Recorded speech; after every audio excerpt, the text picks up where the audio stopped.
Вредны ли гамбургеры? Правда ли, что булочка с котлетой опасна для здоровья? Сегодня мы с вами поговорим о фастфуде, насколько он полезен. Можно ли питаться исключительно гамбургерами и как это может сказаться на здоровье? Эти и многие другие интересные вопросы мы затронем в сегодняшнем выпуске, так что смотрите до конца. Вы на канале «Замечательная жизнь». Мы начинаем.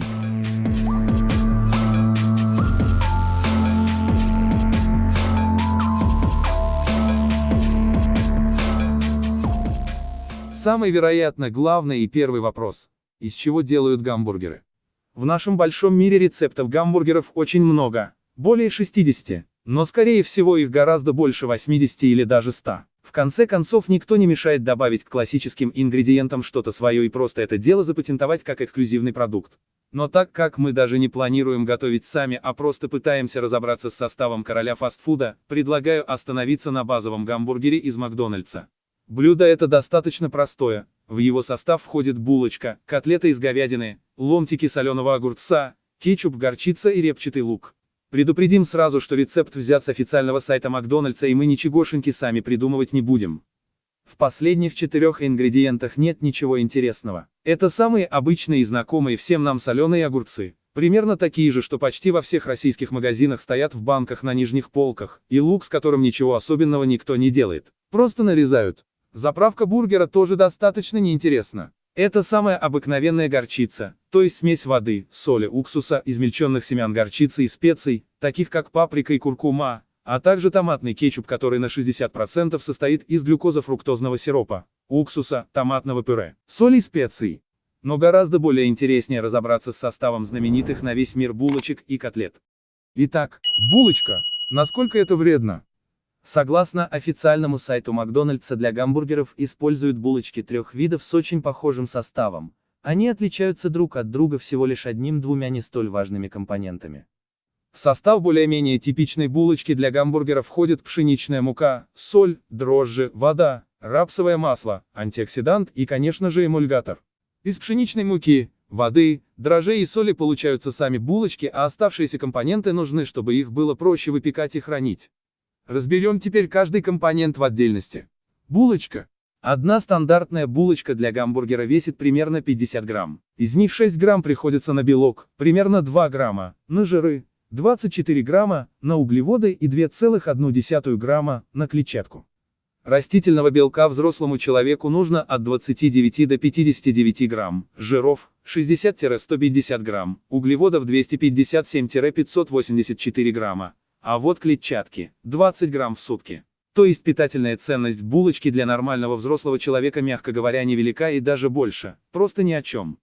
Но для того, чтобы понять, насколько наша булочка сытная, мало знать, сколько в ней белков, жиров и углеводов, нужно учитывать ее гликемический индекс. Он показывает, насколько быстро булочка повышает в крови уровень глюкозы. Продукты с высоким гликемическим индексом, 70 и выше, быстро высвобождают глюкозу и стремительно усваиваются так, что вскоре снова захочется кушать. А вот продукты с низким гликемическим индексом, 55 и ниже, высвобождают глюкозу медленно и дольше насыщают. Гликемический индекс у усредненной булочки для бургера тоже средний, 61. Теоретически она способна насытить человека всего где-то на пару часов. Но важно также учитывать в данной ситуации, что гликемический индекс конкретной булочки, которую вы держите в руках, зависит от содержания клетчатки. Чем ее больше, тем сытнее сама булочка. Создатели классического бургера из Макдональдса признаются, что в их булочках клетчатки меньше, чем в среднестатистической, всего 1 грамм. Скорее всего, булочка из Макдональдса усвоится быстрее стандартной, так что надолго она никому сытости не прибавит. С витаминами и минералами ситуация еще более грустная. В стандартной булочке для бургера 98 мг кальция. В сутки взрослому человеку, чтоб вы знали, нужна 1000 мг. 1,5 мг железа. Суточная норма от 10 до 18 мг. Магния 24 мг, при том, что суточная норма аж 400 мг. 77 мг фосфора при суточной норме в 800 мг и всего 91 мг калия при суточной норме в 2500. Про витамины скажем отдельно. Их в булочке настолько мало, что их и упоминать бессмысленно. На полноценный продукт питания булочка просто не тянет. Далее у нас по списку ингредиентов рапсовое масло. В 20 веке рапсовое масло действительно не пользовалось у поваров особой популярностью из-за того, что в нем содержалось много эруковой кислоты, которая способна наглухо повреждать мышцы сердца. Однако в наши дни эруковую кислоту научились из масла удалять. По мнению FDA, американской смеси Роспотребнадзора и Минздрава, которая славится своей строгостью, современное рапсовое масло с низким содержанием эруковой кислоты не опаснее любого другого пищевого растительного масла. К слову сказать, это же масло используется и для жарки котлеты. От масел с транжирами в Макдональдсе отказались еще в 2018 году. Далее идет всеми любимый в кавычках эмульгатор. Простыми словами, эмульгатор – это моно- и диглицериды жирных кислот и их эфиров. Эмульгаторы позволяют смешиваться веществам, которые сами по себе и по своей природе не смешиваются. По такому же принципу яйца склеивают в тесто все компоненты пирога. Хотя словосочетание моно- и диглицериды звучит жутковато. На самом деле эти вещества – обычные природные компоненты растительных масел, которые к тому же синтезируются и в нашем с вами организме. И хотя моноглицериды в эмульгаторах получают химическим путем, от природных они ничем не отличаются. В тех концентрациях, в которых эмульгаторы добавляют в выпечку, здоровью они не вредят. Следующий компонент – антиоксидант. Это привычная нам всем аскорбиновая кислота. Это просто витамин С. Он не дает булочкам терять цвет и окисляться. Почему же тогда эта прекрасная булочка так долго не портится? Этот же вопрос заинтересовал корреспондентов американского журнала Insider. И они переадресовали его профессору Кейту Уорренеру, эксперту по безопасности пищевых продуктов. Ответ оказался очень простым. Булочка не портится не потому, что из-за консервантов и химикатов ее отказываются есть даже микробы, а потому что быстро высыхает. Это также объясняется достаточно просто и естественно. Для того, чтобы выжить, бактериям, как и нам, нужна вода. Именно поэтому сухие продукты не гниют, бактерии в них просто не выживают. Если оставить булочку на открытой тарелке, она просто высохнет, примерно как мумия фараона Хеопса, в которой в свое время тоже осталось слишком мало воды, чтобы испортиться. А вот если завернуть булочку в пластиковый пакет, который будет удерживать воду, бактерии заставят булочку, как и любой другой продукт, сгнить или заплесневеть. Теперь очередь нашей драгоценной говяжьей котлеты. Котлета. Насколько это вредно? На сайте Макдональдса черным по русскому написано, что котлета для бургера делается из 100% говяжьего фарша без добавок, наполнителей, консервантов и усилителей вкуса. Неугомонные журналисты все того же инсайдера добрались непосредственно до самого завода, на котором делают для макдональдсовских бургеров эти чудесные котлеты, и выяснили, вероятно, к огромному сожалению многих, что это правда. Котлета – всего-навсего мелко порубленный порционный фарш, полученный из цельных кусков мяса практически в стерильных условиях. Потом фаршу придают форму котлет, замораживают, пакуют и доставляют в ресторан. Энтузиасты, если не сказать маньяки своего дела. Из независимого блога Weight of Stuff, которые скрупулезно изучают, сколько на самом деле весят привычные вещи, выяснили, что котлета в стандартном бургере весит 45 граммов. Здесь нам придется принять этот факт на веру, так как точный вес котлеты на сайте производителя не указан. Продолжаем разбираться в котлете. В состав стандартной говяжьей котлеты весом 45 грамм входит 11 грамм белка и 8 грамм животных жиров.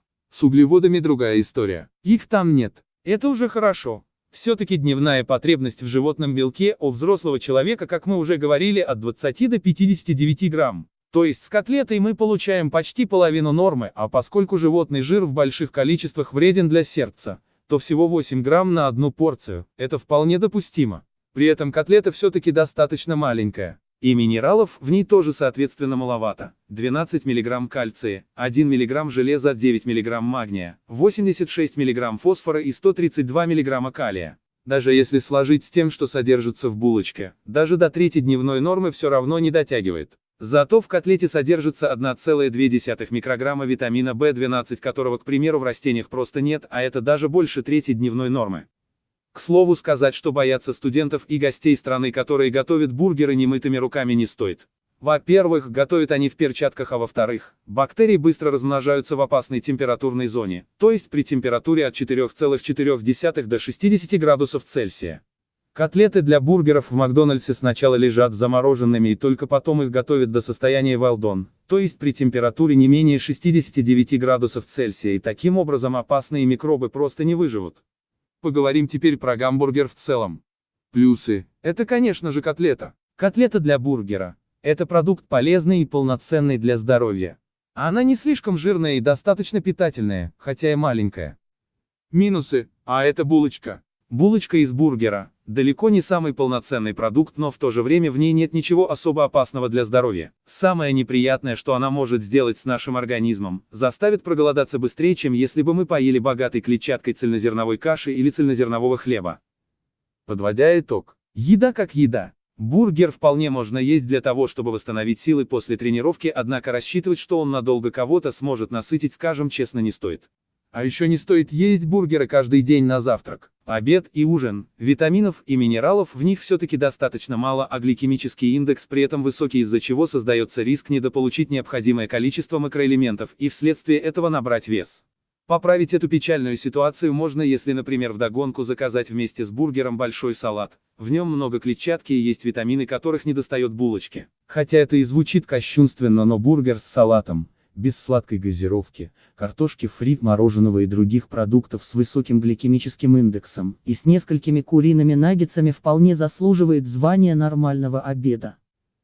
Делитесь этой потрясающей и неожиданной информацией с друзьями и близкими, оставляйте лайки и комментарии, ну а мы в свою очередь, конечно же, не прощаемся. До скорых встреч. Пока-пока.